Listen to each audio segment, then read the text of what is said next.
Okay, good afternoon. 1:30, Blake Holland here in the East Texas newsroom. We're joined via Zoom this afternoon by East Texas Congressman Nathaniel Moran in his office in Washington, D.C. Congressman, good afternoon to you. Blake, thank you for having me again today. It's a pleasure to be here. So, Congressman, we want to talk about the big story here at home and also internationally, and that is the attacks on Israel. We know that soon after the news began to spread on Saturday morning, you released a statement saying we must stand with Israel. Following the attacks and what you're hearing now, the intelligence that you're getting, what are your thoughts? Well, it's just a sad day to see another terrorist attack across the world. And what we're seeing in Israel by Hamas and really backed by Hezbollah and the nation of Iran is simply unacceptable. And in my opinion, it's a result of, frankly, America just disappearing on the world stage and allowing these evil powers to grow and grow and grow over time. And when we sit back and do nothing, then we see evil happen. And we've got to respond with strength in this matter. We cannot sit there and pretend like we do not play a role in this world and the peace that needs to happen. And Congressman, in your statement you released on social media Saturday, you said that the attacks by Hamas on Israel necessitates a strong and swift response. What would you like to see the United States do? Well, I'd like to see a whole lot more of the sanctions being imposed immediately as it regards Iran and those groups that are involved. We need to call Qatar immediately and say, if there's any more funds that you haven't been released, they don't need to be released. These $6 billion that we just handed over to Iran, we know likely probably went to some of the financing of the terrorism. There's been coordination here. I'd also like to see a stronger military presence. I appreciate the fact that the president has dispatched a battleship group and an aircraft carrier group over to that region, but we need to see more there. And whatever funds need to be released from the $3.3 billion that we have set aside and already appropriated for Israel need to be released. Whatever Israel asks for in this moment of need, we need to stand ready. We don't need to be cautious. We need to say firmly, we stand with Israel in this moment. And Congressman, with that being said, over the weekend, you also mentioned that there is no greater ally to the U.S. than Israel. With Congress essentially paralyzed right now, what kind of a message does that send to our allies in Israel and to people all over the world? It continues to send a message of weakness. And unfortunately, it reinforces the Biden policy, foreign policy and military policy of weakness over the past couple of years. This idea that we can appease our enemies in the world or appease evil is wrong.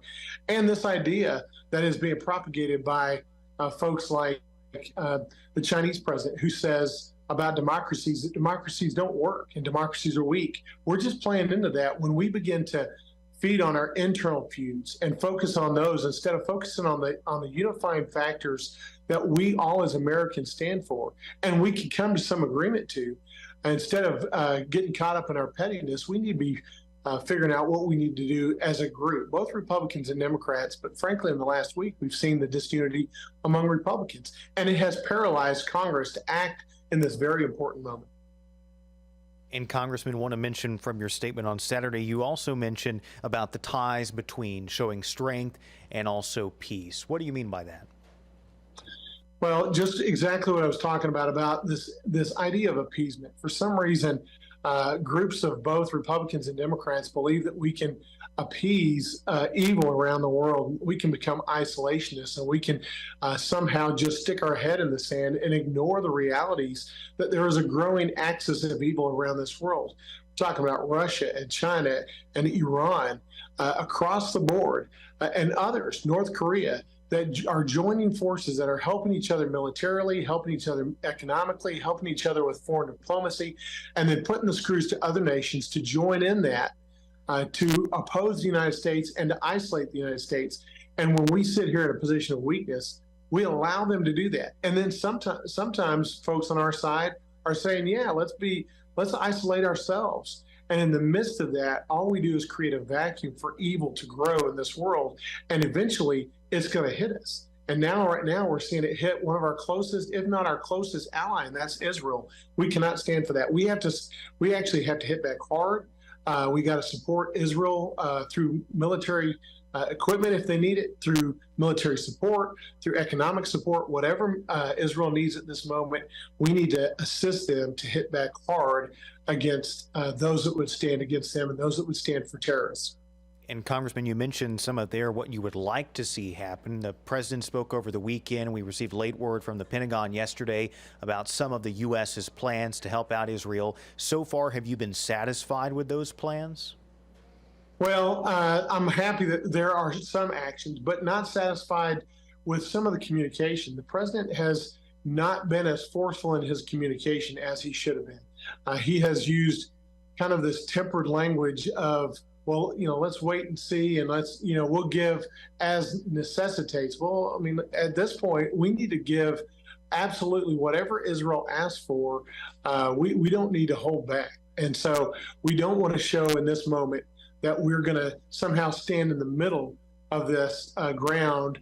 We know who's in the right, who's in the wrong in this situation. We've had families attacked in Israel. We've got Americans that have been taken hostage. We've seen news reports of women and children that are now taken hostage, and children in cages. This is not a question of who's in the right and who's in the wrong. We know who the evil player is, and we know who the good players are in this instance. We need to stand up strong for Israel in this moment. And Congressman, we know of at least one or at least two people who are in Israel right now. Has your office heard from any East Texans who are in Israel right now amidst the fighting? My office has not heard directly from anybody that's in Israel, but we stand ready and hope to receive calls from anybody that has family or friends that are there, that need assistance, that are trapped, that are in harm's way. We want to stand in the gap for them and to help them out. I've been in touch with several colleagues here, and certainly as part of the Foreign Affairs Committee, this issue is of utmost importance to me. Stand ready to assist East Texans in need in this moment. All right, East Texas Congressman Nathaniel Moran joining us live from Washington, D.C. this afternoon. Congressman, we appreciate the time. Thank you, Blake. All right, there you go. Congressman Nathaniel Moran joining us live via Zoom this afternoon here on East Texas Now, and we will have continuing coverage of the situation in Israel as it happens throughout the afternoon and into the evening right here on East Texas.